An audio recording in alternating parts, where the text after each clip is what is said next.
좋은 신문 TV입니다. 구독해 주시면 고맙겠습니다. 이 광복절은 왜 꼭 지켜야 되느냐, 몇 가지 중요한 이유가 있습니다. 첫째는 이 광복은 하나님이 주셨기 때문에 하나님께 감사하기 위해서 광복절을 지킵니다. 일제 말기의 기록을 연구해 보면 일제 말기에 전세가 일본이 분리해 가는데도 우리나라 백성들은 그거를 전혀 몰랐습니다. 벌써 30년이 지나고 40년이 지나가는 동안에 우리의 형편을 보고 일본이 우길승천하는 모습을 보고 독립은 불가능하다고 생각한 겁니다. 그래서 한국의 지도자들도 백성들도 이제 독립을 얻기는 어렵겠다. 어렵다는 상황에서도 끝까지 목숨을 버린 애국자들이기 때문에 더 귀한 겁니다. 어려웠습니다. 독립은 우리 힘으로 쟁취한 게 아니고 하나님께서 급작스럽게 주셨습니다. 이것을 우리 백성들은 반드시 알고 독립을 주신 하나님께 감사할 목적을 분명히 가져야 되고 그런 의미로 우리 광복절을 지키는 겁니다. 두 번째는 잊지 않기 위해서 그렇습니다.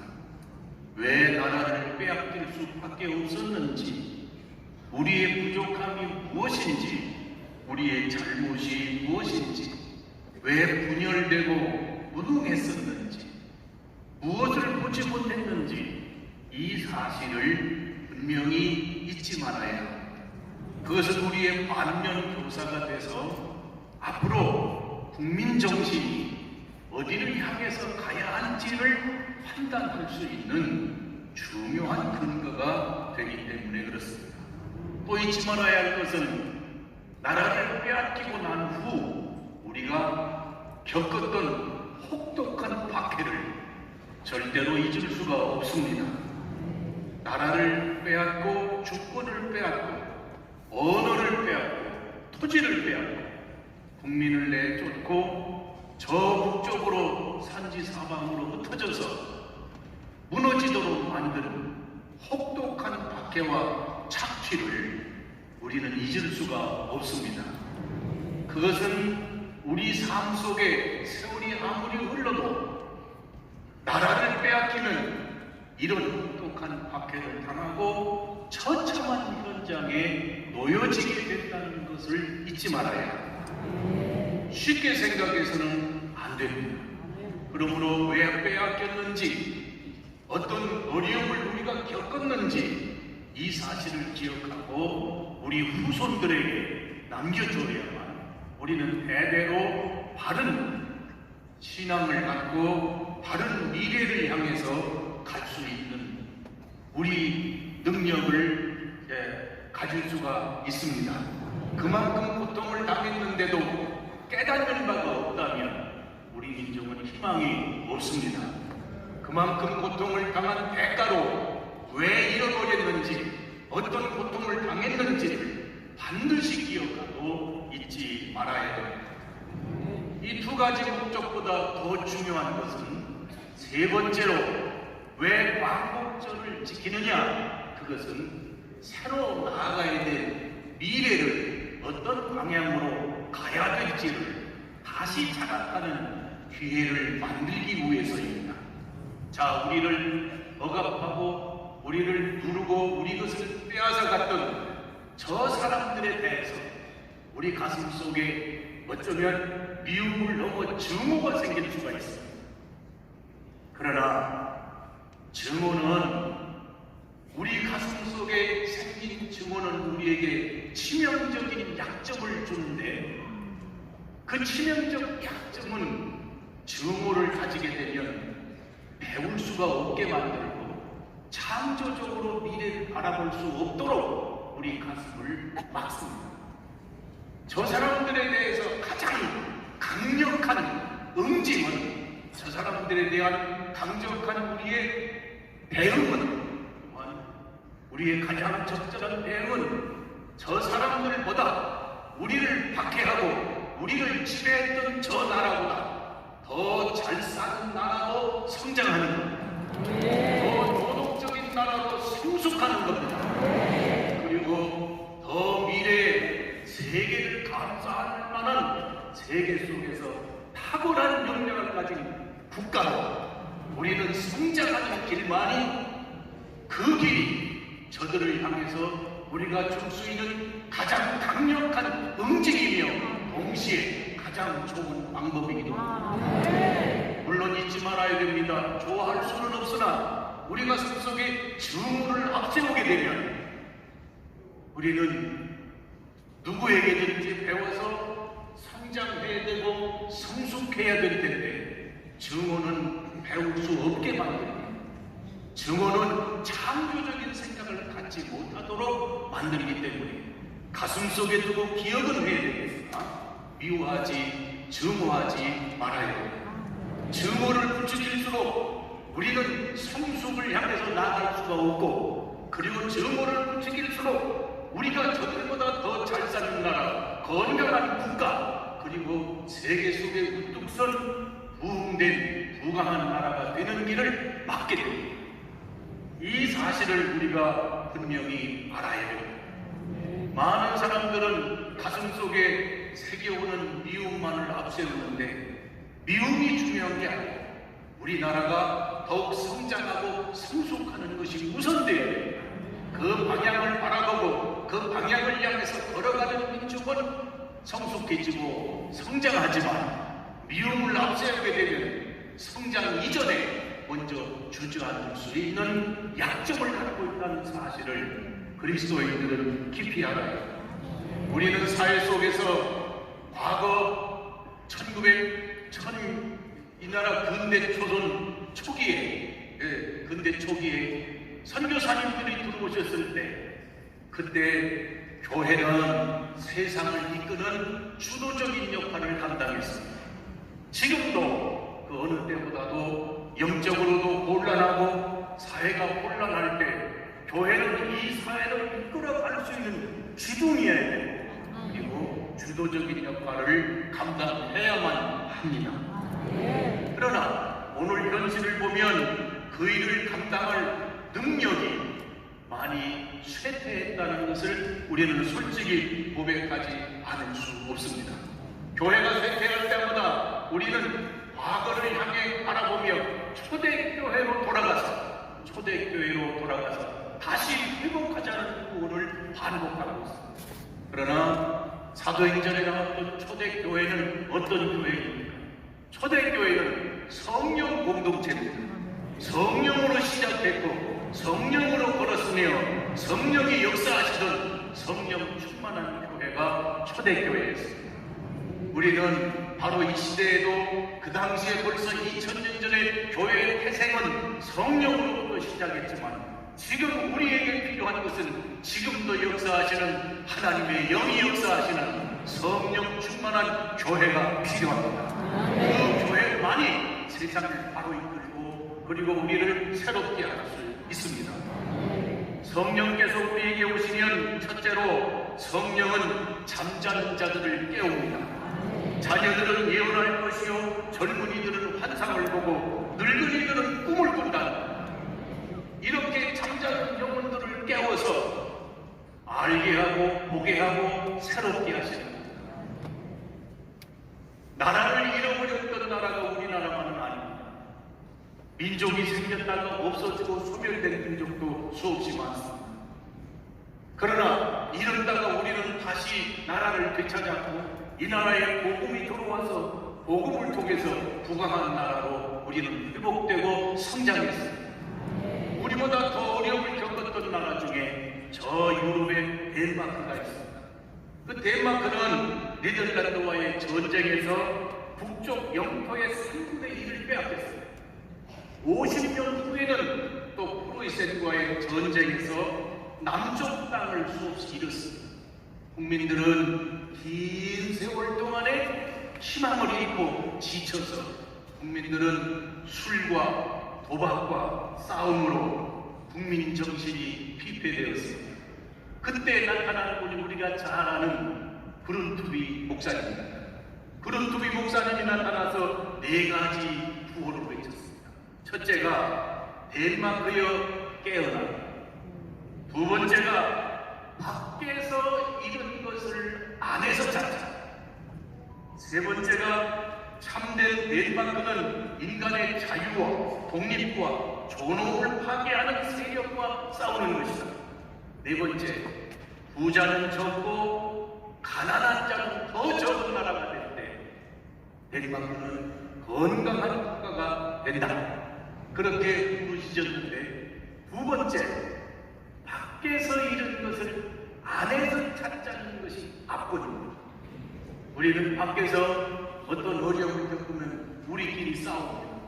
누가 잘못했다, 너 때문에 그렇다.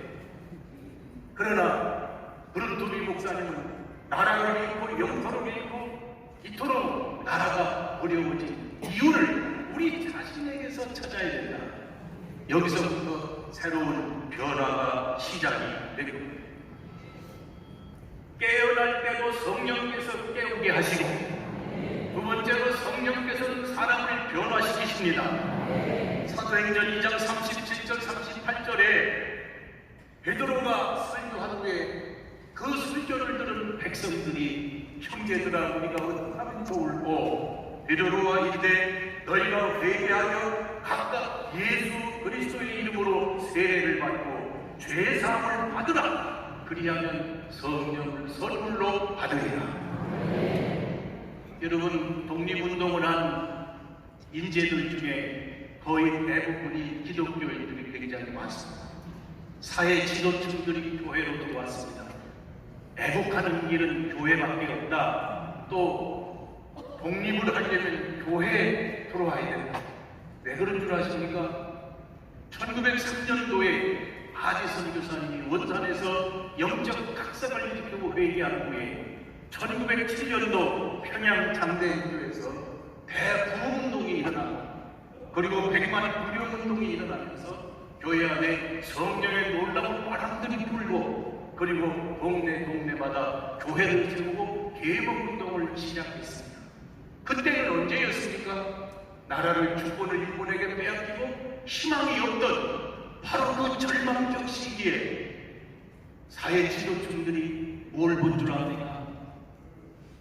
기독교인들을 보니 술 먹고 방탕하던 사람이 변화돼서 새 사람이 되고, 자식 노릇 못하던 사람이 효자가 되고, 그리고 일 버리고 저 밖에 나가서 제 마음대로 망종 일을 하던 사람들이 돌아와서 자기 자리를 찾고 회개하고 자기 일에 충실해서 인간이 변하는 모습을 보게 된 겁니다. 성령의 역사가 변하는 그 모습을 보고 사회 지도층들이 인간이 변해야만 희망이 있는데 그 변화의 동력이 교회라는 것입니다.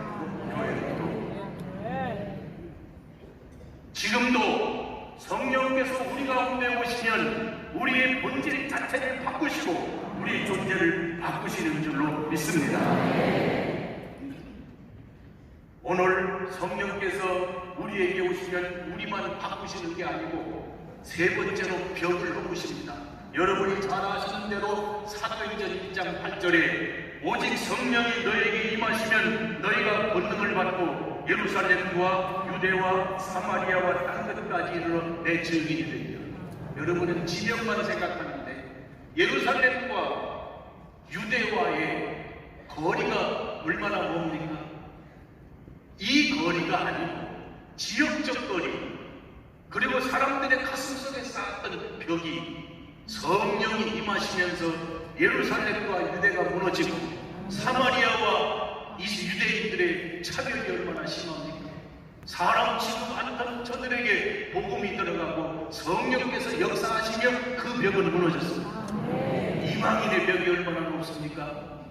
베드로가 고넬료 집에 들어갔다가 한참 곤욕을 치렀죠. 이방인의 집에 들어갔다고, 이방인하고 같이 밥 먹었다고 그렇게 곤욕을 치렀습니다. 그러나 성령이 임하시면 이 거룩한 역사가 일어나서 사람과 사람 사이에, 감정과 감정 사이에, 지역과 지역 사이에 있는 모든 벽들이 무너져 내렸습니다. 마지막으로 성령께서 임하시면 거룩한 희생이 일어납니다. 사도행전 2장 43절에서 47절에 보면 표적이 많이 나타나고 서로 나눠주고 마음을 같이 하고 기쁨과 순전한 마음으로 음식을 먹고 하나님을 찬미하며 온 백성에게 칭송을 받더라고 했습니다. 계획하고 희생한 거 아닙니다. 자연적으로 성령께서 임했으며 형제를 사랑하고 이웃을 사랑하는 이 사랑이 삶으로 드러나게 된 겁니다. 여러분, 한국교회 왜 쇠퇴하는 줄 압니까? 제가 수없는 사람들을 만나고 전도도 많이 하지만 전도 다 받고 목사님 말씀은 어려운데요. 우리 아무아무개 형제가 우리 동생 또 형 누가 예수 믿는데 저희만 알아요. 친구이 아는데요. 교회는 열심히 다니는데 자기만 챙기고요. 부모 모실 줄 모르고요. 그 사람 뵈기 싫어서 교회 안 가요. 교회가 프로그램이 없어서가 아니고 사람들은 뽑지 않아서가 아닙니다. 우리 삶 각자 그리스도인들의 삶에서 이기적인 교인들을 보는 겁니다. 이기적인 모습을 보는 겁니다. 자기 복 받자고 예수만 믿는 겁니다. 그 사실을 쳐다보며 많은 사람들이 예수 그리스도를 누구를 통해서 보느냐면 목사님 통해서 보는 게 아니고 내 형제를 통해서, 신우를 통해서, 부모나 자식들을 통해서, 이웃을 통해서, 내 가장 가까운 사람을 통해서 예수 그리스도를 보는 겁니다. 그런데 예수 그리스도를 보는데 그들이 증거해주고 그들이 보여준 모습은 자기들끼리만 보여서 자기들끼리만 챙기는 이기적 집단, 이기적인 모습. 복음은 말로도 증거해주지만 더 큰 함성은 우리 삶을 통해서 증거되는 줄 믿습니다. 이게 바꿔져야 됩니다. 이거 바꾸려면 억지로 하라면 안 됩니다. 성령 받아야 됩니다. 성령 충만해야 됩니다. 성령께서만 하십니다. 우리 교회가 거룩한 희생을 하고 세상 사람들에게 빛이 되면 교회가 정치권 보고 그만 좀 싸우라고 할 수 있잖아요. 그 사회보고 왜 그렇게 소리를 내치느냐고 말이야. 거리거리 받고 왜 예고를 그렇게 하느냐고 말이야. 얘기할 수 있잖아요. 얘기를 못하는 겁니다. 그러므로 이 시대에 이 나라를 이끌어가고 이 나라를 새롭게 변화시키가는 중심과 동력은 성령 충만한 교회에서밖에는 나올 수가 없습니다. 우리가 다시 성령 공동체로 초대교회로 다시 돌아가야 됩니다. 그 길만이 민족을 살릴 수 있는 길이기에 오늘 우리 개인들이 성령으로 다시 새로워지고 변화돼서 하나님의 사랑으로 거듭나는 길이 광복절을 광복절로 만드는 중심임을 다시 깨닫고 우리 하나님 앞에 엎드려 성령 충만을 구해야 되는 것입니다. 그리고 성령으로 충만하고 변화돼서 참된 하나님의 사람으로 거듭나는 일이, 국가를 살리는 일, 세상을 살리는 참된 길임을 다시 기억하고 이 광복절을 생각하며 하나님께로 본질로 다시 돌아가는 귀한 기회가 되시기를 주님의 이름으로 축원합니다. 자비하신 하나님, 저희들은 부족한 죄인들입니다. 오셔서 거룩한 손으로 안수하시고 저희 속에 주님의 영을 부어 주시옵소서. 변화시켜 주시옵소서. 한국교회가 성령 충만한 성령 공동체로 되돌아가게 하여 주시옵소서. 예수님 이름으로 기도드리옵나이다. 좋은 신문 TV를 시청해 주셔서 감사합니다.